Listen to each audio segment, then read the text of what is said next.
Welcome to the Physio Standard, a global podcast for physiotherapists who want to lead, not follow.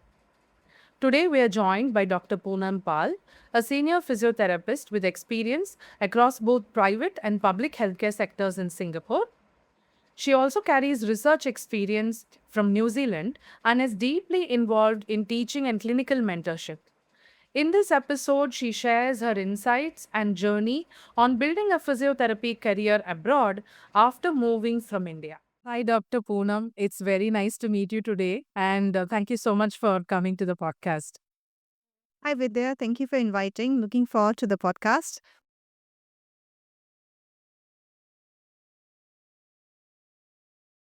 What is the mindset of the people that you see or observe when people ask you how to move to Singapore?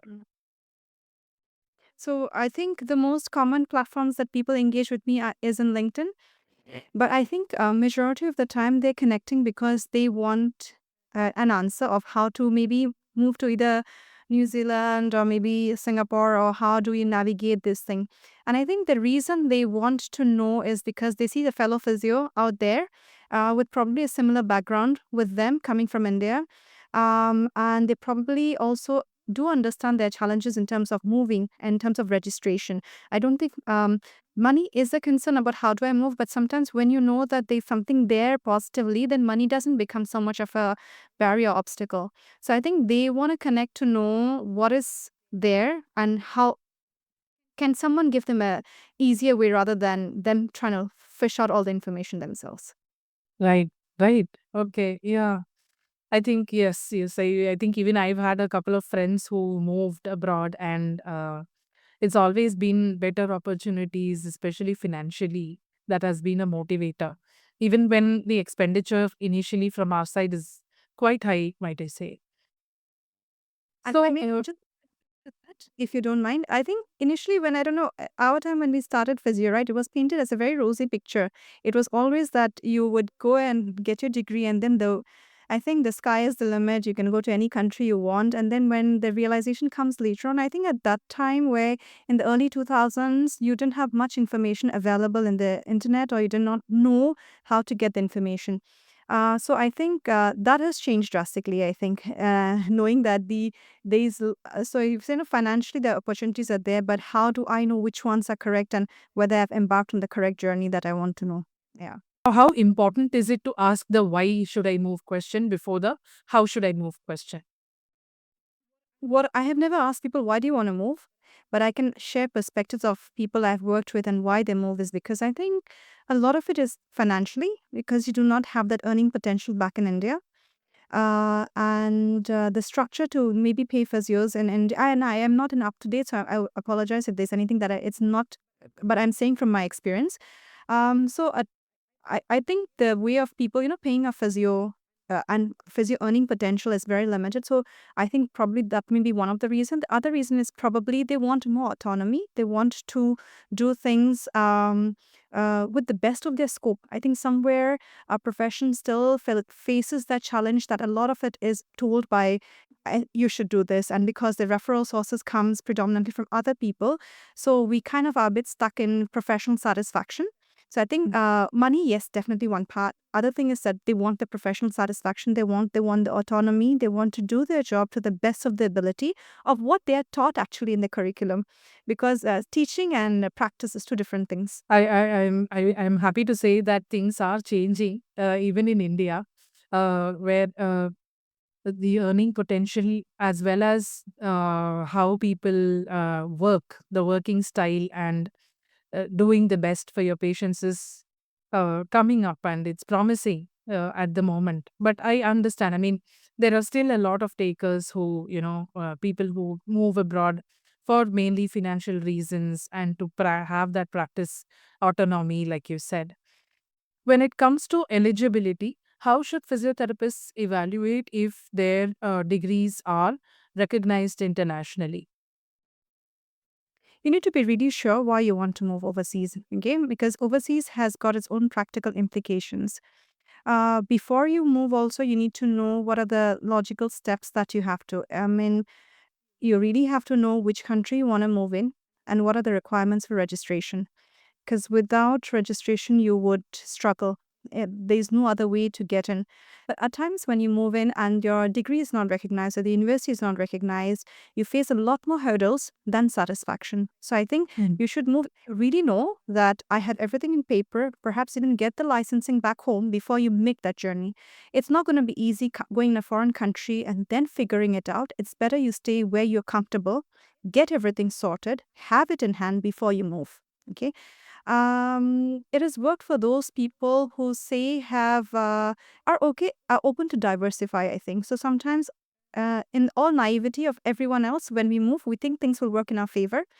But when things don't work in your favor and you cannot practice as a clinician, you should be open to taking other roles as well, whether it is administrative, whether it is research, whether it is teaching.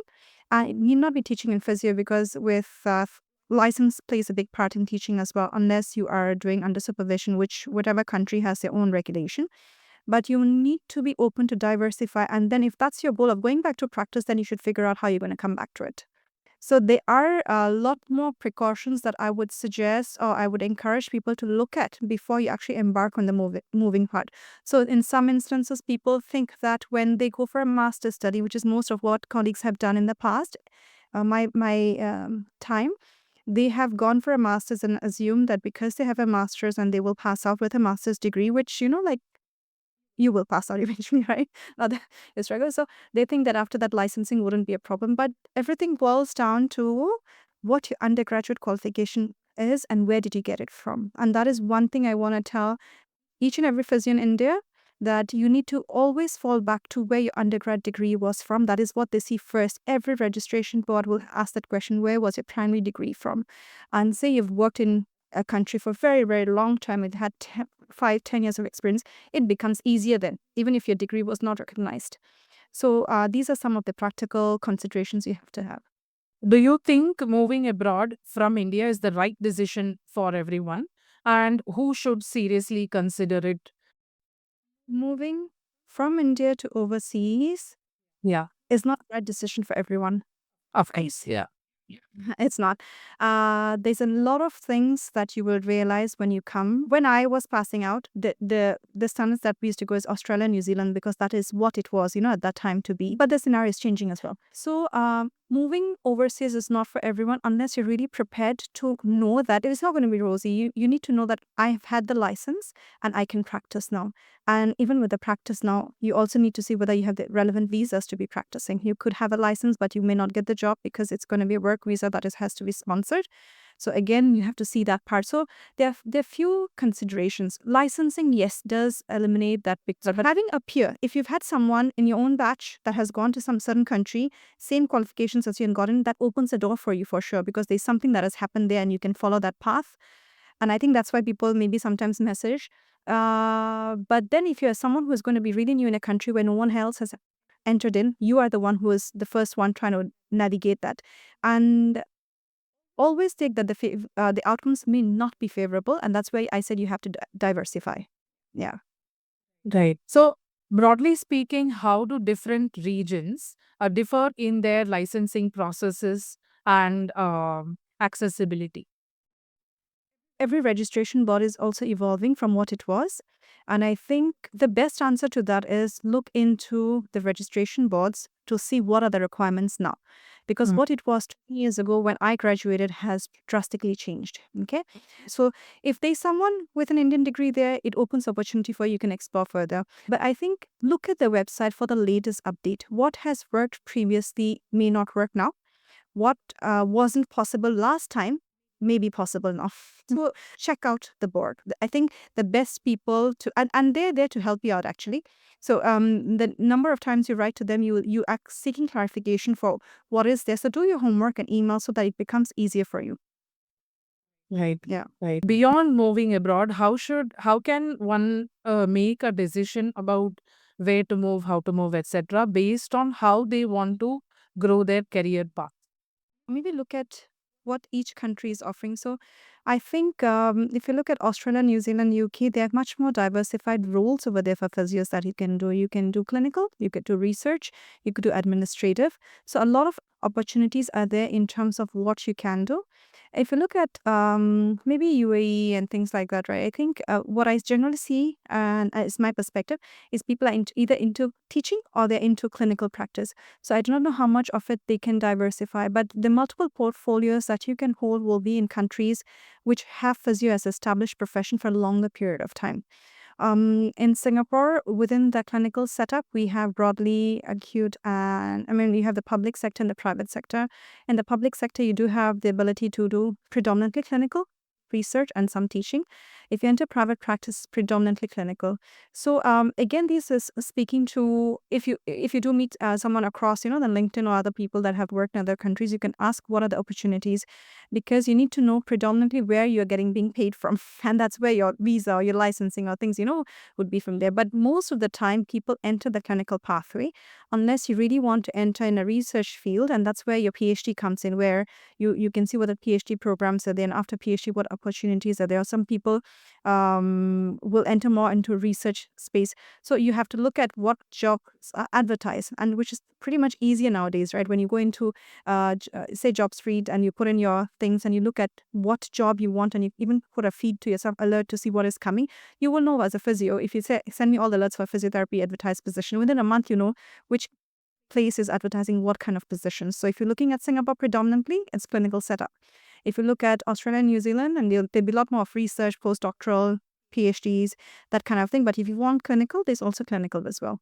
So if you're someone who is more into research, I think better places off to be could be UK, New Zealand, Australia, where there's much more presence of research.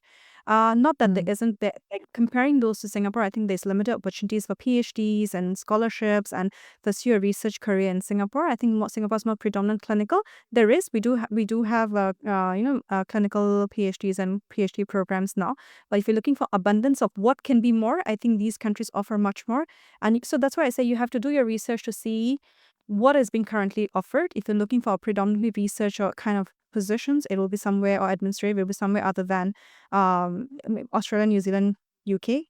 If you're looking for more clinical, it'll be here, but clinical is always there as well. So see where you're looking for. It really depends on the region that you want to explore. I have a few colleagues who are in UAE, and they're predominantly teaching. They're professors, associate professors in the university, but there also are a lot of people who are just predominantly doing clinical. So you have to see where you want to go based on the areas of expertise or where you're comfortable with. Okay. Okay. So I think you've already mentioned some of the practical steps that somebody should take, like in the sense of, either contacting someone who's there, or checking the website for the latest information, emailing board directly to find out the latest information.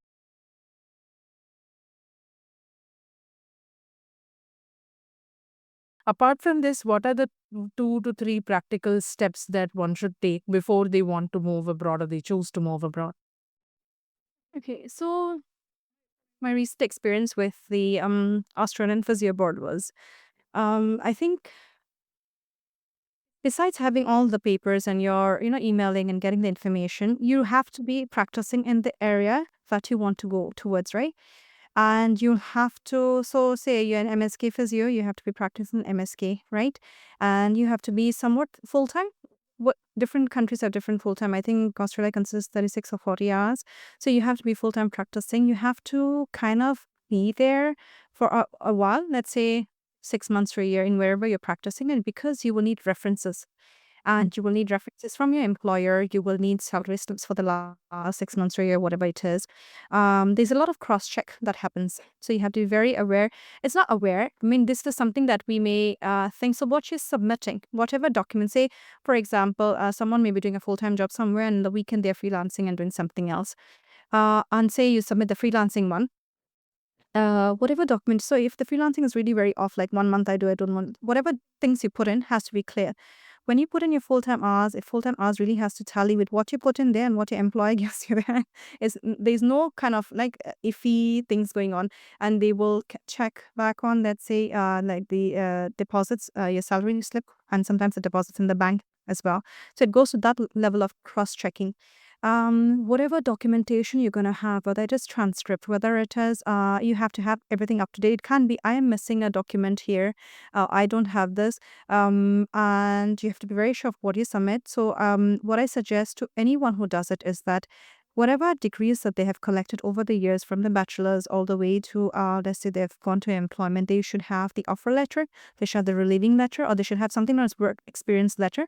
Keep all that in place, because all this will be tallied, and you will have to give, like, let's say last 10 years of, or last 5 years of, I do not really know, but they'll ask you for a couple of years of, how much work, and you'll have to have all those letters there, and someone in the organization that is contactable, because you may be asked to then do a reference, and and so you'll also have to have, like, tell the employer that you've had previously, you would be expecting an email from them, and this email is supposed to be coming.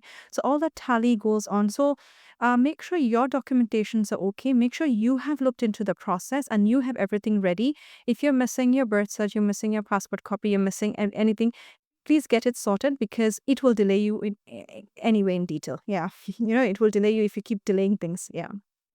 So that's actually very informative, because I did not realize that the cross checking would be to that level of, correlating your employee documents and your bank statements. And I think this is a very good, valid point for someone who wants to, is looking to move to these countries where they require this kind of documentation.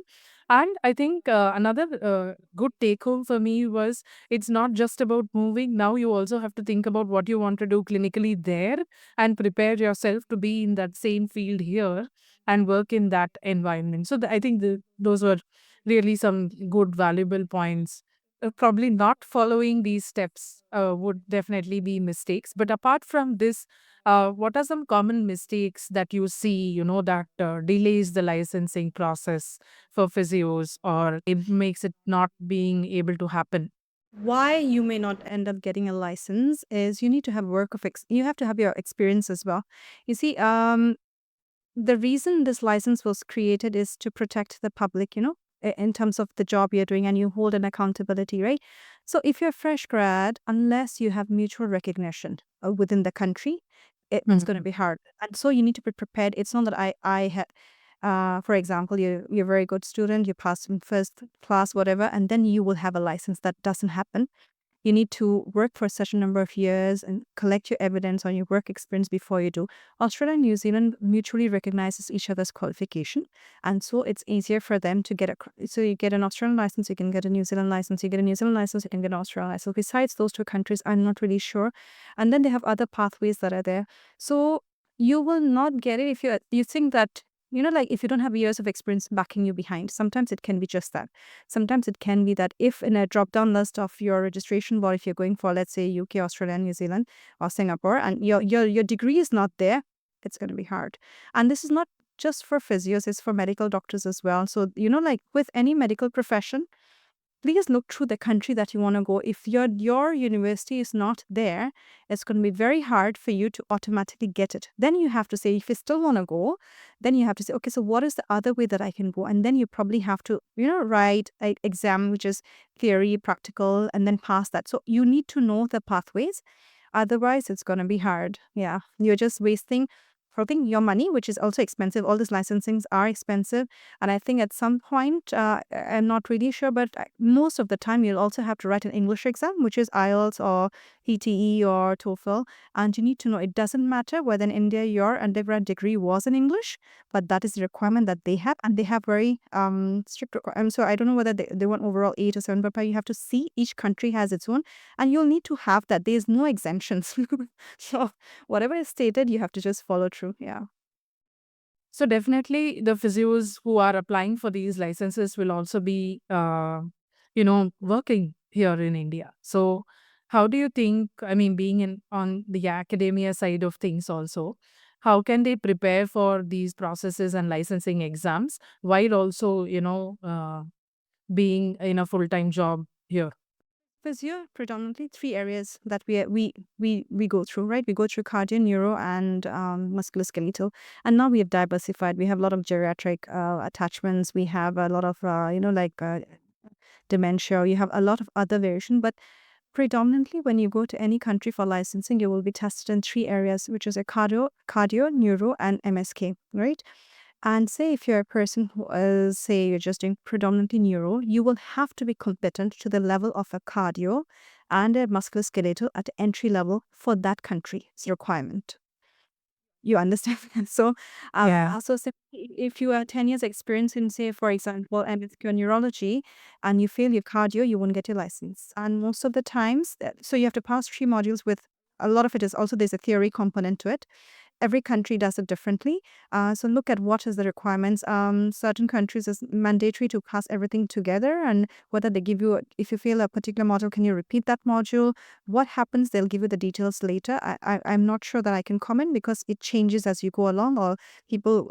I don't know whether they can disclose this information, but that is what you need to know. So you will have to be good at your basics of all three areas and pass the practical components to it. But it'd be nice to just go for an attachment to your colleagues wherever. So if you have a pulmonary physio who is practicing, maybe attach with them for every few hours for the next 2-3 months to, what they're thinking, what they're understanding, and then it refreshes your memory because a lot of it is also practical considerations and not theory. So if you are a neuro person, you've never seen MSK, go to MSK clinics and see a few cases, or observe your friend doing it, because a lot of it will bring back memories to like what you have to ask and what you have to do. A lot of the key things also safety aspect. If you fail in the safety aspect, say patient sitting on a plinth and you left him on a high plinth and walked off to distance to get equipment, you may fail the exam because safety is high in importance. So sometimes these things don't click to us because we may be seeing a simulated patient. But advice would be to go through all these three areas, maybe observe your colleagues, see patients under supervision, and then it may help you better. So practically being in that scenario and shadowing, you're saying, would make you think of scenarios that you need to be prepared for. I think that's a great answer. Uh, I want to just digress and ask you: are there any other considerations in terms of ethical considerations, or I think everybody has their cultural considerations. What are some tips that you would give for the practical component of these exams? What are differences that you've noticed between the Indian practices and how you practice in Singapore? And I think we are taught similar. I don't think we are taught very different. I think everybody is taught safety, everybody is Mm. taught consent, and it's just getting a little bit more in the face and asking, I am a physio, I am going to be seeing you today. Are you okay with it? And wait for an answer and say, I will be doing this. I will ask you to take off your shirt. Are you okay to expose yourself? I will be touching my hand on here. And, so these are all consent taking, and which sometimes we take it for granted because, when we're practicing within ourselves, say for an exam situation, you may think that is okay, but you have to be very really keep doing that. And the areas that you're not seeing it, you have to drape them, make sure your patient is safe. So I think these are the considerations that everybody is looking for: the consent and privacy of the patient. Yeah. right, right. Yeah, so that's a great answer. So, like you said, we do take it sometimes for granted when we are practicing on a model, but so every step needs to be verbally explained, and you need to take a consent for, let's say, palpating or examinations. I think those are some great tips for the practical exams there. See, you've been you studied in India, then studied in New Zealand, and then worked in New Zealand, and then moved to Singapore. So you've been across three healthcare systems. Okay. I will So clarify. okay, yes, yes, please do, please do, please do. And I want to ask you, how did you? What were the things that you did? Maybe with consciously, or when you look back now, you think, yeah, these things helped me transition from one healthcare system to the other. I think the learning journeys were challenging. So I'll explain. So I grew up in Africa. So I did my A levels in India, Africa, and then I came to India. So my first encounter with Indian education system was when I was in Bangalore. I was Rajiv Gandhi University. I think one of the second batch of physio. So very new to the country, very new to the academic rigor. And it's a different kind of learning style in India if you compare it, like a lot of it is memorizing, a lot of it is just do, and then, so I think that was challenging.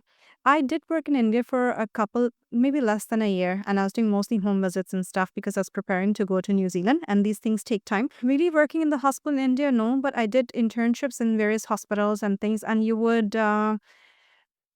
as a young new grad, you're getting patients in OPDs. I was mostly, even if say I was, my internship was in Nimans, you're getting patients that are booked into your OPD. You're getting, HOSMAT was my other one, which was, you're seeing patients there. Then I did in Cerebral Palsy Association as well. And so you get patients. So basically you're trying to you're trying to help your patients, right? Whatever you can. So at that point, I would say that structurally, whether I take a subjective, whether how good my subjective is, I don't know. Probably not good.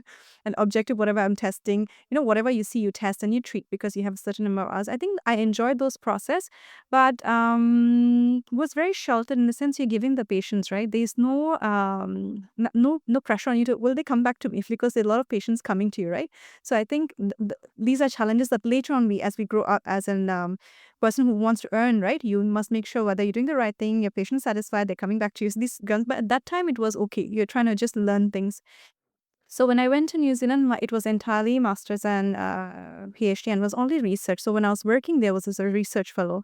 I was doing a lot more of research, and I was maybe teaching at anatomy lab. So I was anatomy demonstrator. I didn't have a license to practice that time. So that was my journey, and that's 6-7 years in New Zealand, and then I went to Singapore. And what I learned over there in New Zealand, although I couldn't practice, but my biggest takeaways were that they're very strict on their licensing procedures. They're very strict with the safety of patients, and the level of what they wanted you as a physio is quite high, right? And that is something that I wanted always, that our Indian curriculum was very we study a lot, to be honest. We study a lot more medical subjects because that is how the curriculum was designed for us in India. I think the subjects were predominantly influenced by medical doctors. So we have a lot of pathology, pharmacology, like everything is there. And but I think what we would have gained a lot was a rigor of seeing your patients as a physio, as a, and I think it would have changed, right? So when your patient comes in, what are you going to do? Are you good at your job? Because I felt that yes, I could have been better at my job. That is my personal take. I had lots so much of theoretical knowledge, but practically, if it was a smooth line journey, I would have appreciated. And I think that is what I thought was my challenge when I was in New Zealand. And when I attached to a few physios, very good professors or supervisors that allowed me to shadow them a few times, and I would say that they really know what they're asking. They know what they're going to objective test. They know the outcomes they're going to go. So that was my key takeaway. Although I didn't touch patients then. And then I went to Singapore and I was writing my PhD, and I was very lucky enough that, I think right thing, right time happened. I had a job at the hospital, and I had very kind supervisors and colleagues who were, they go through with you for competency checklist. So they will, any ward you are there, you see them see a patient, then you do it with them, then they pass you the checklist whether you're asking the correct thing. So that learning journey was so enriching for me. I think I wish we had that in India. And it's just because that gives us so much of confidence in what you're doing. It's not that we can't do, because obviously we are doing it. Like people, you see Indian physios who are graduated are doing it.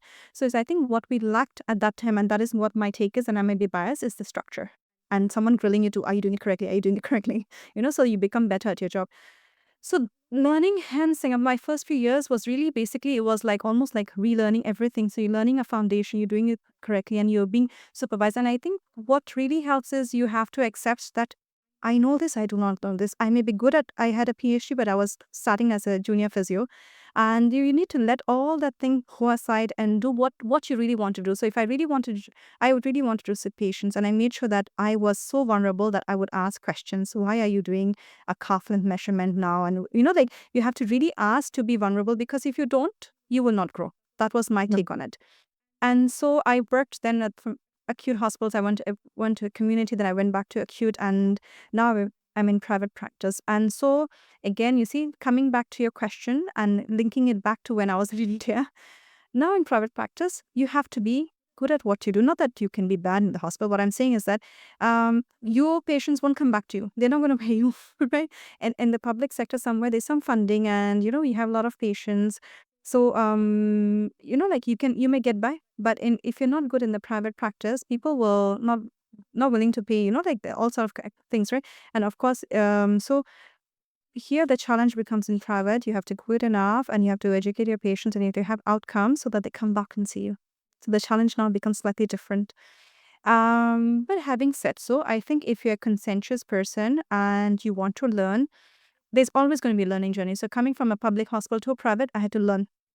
I had to learn again to what was needed for me to do better within session so that my patient could come back and see me the next time. And how do I make sure if the person is not coming, will come back and see me? So, you do a lot of other things. You follow up calls, you ask them, and you give them a lot more information. I think that was the learning journey in private sector. So my advice to anybody would be you should be open to learning at any stage of your life and at different settings because the requirements for you to do your job will be different. Right, right. So I think this is across practice settings as well. So, and country wise. Did you, I mean, surely there have been differences between the healthcare systems at large, right? What are some of them that you noticed? The, like, is it doctor driven? What is the kind of collaboration that you can have? Or is the healthcare system different? And how do you navigate the healthcare system in Singapore when compared to India? So I think India and Singapore are slightly similar in the sense that the patient is given to you by a doctor referral, right? Just because I think in Singapore, we call it the subvention, the subsidies that are given. So, right, so unless at the hospital, if a doctor doesn't see the patient, doesn't get the subsidy to see the physio next time, okay?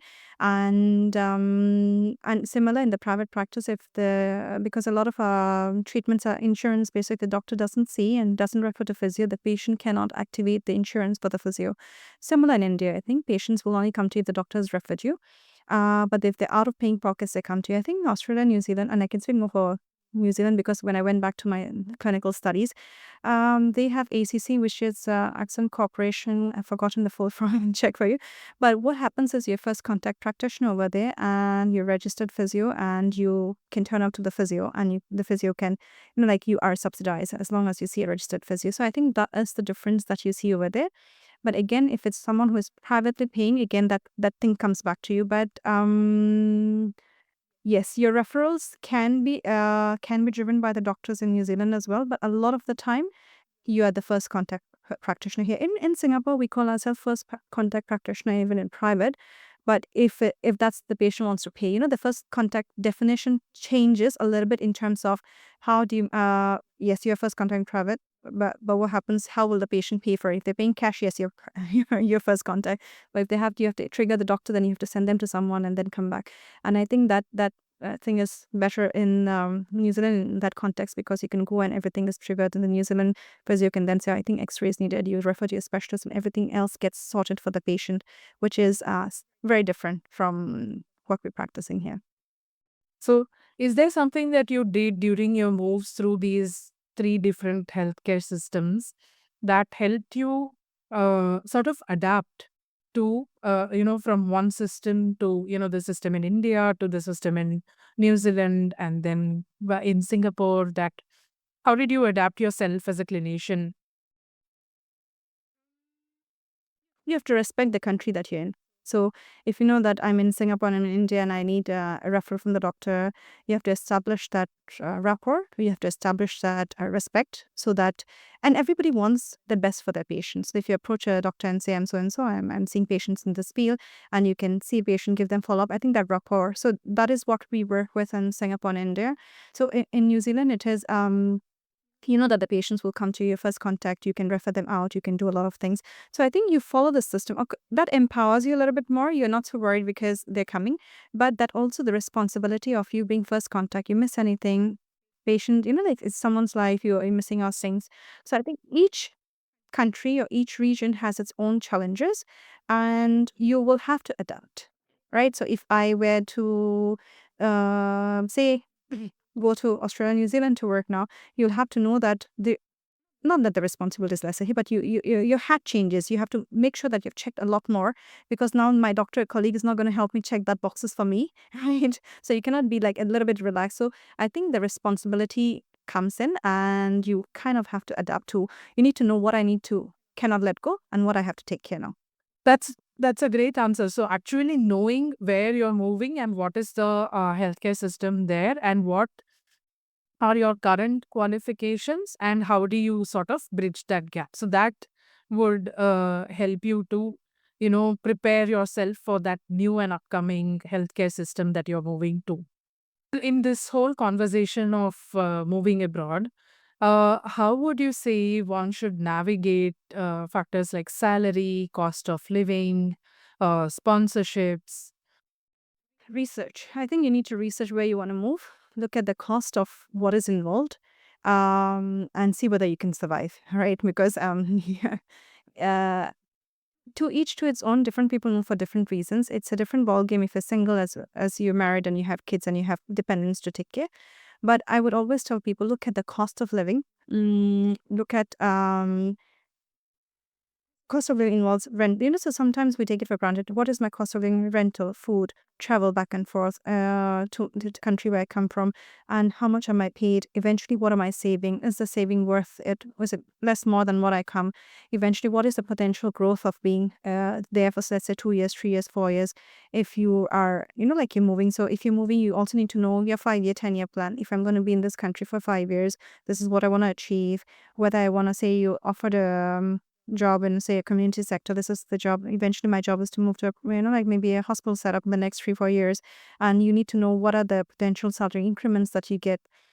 Factor all those in before you decide to move, because these are big things. And then eventually, if you're unable to be satisfied in terms of financially, then you will regret the move.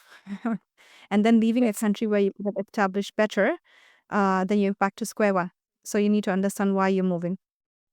Yeah, yeah, that makes sense. That makes sense.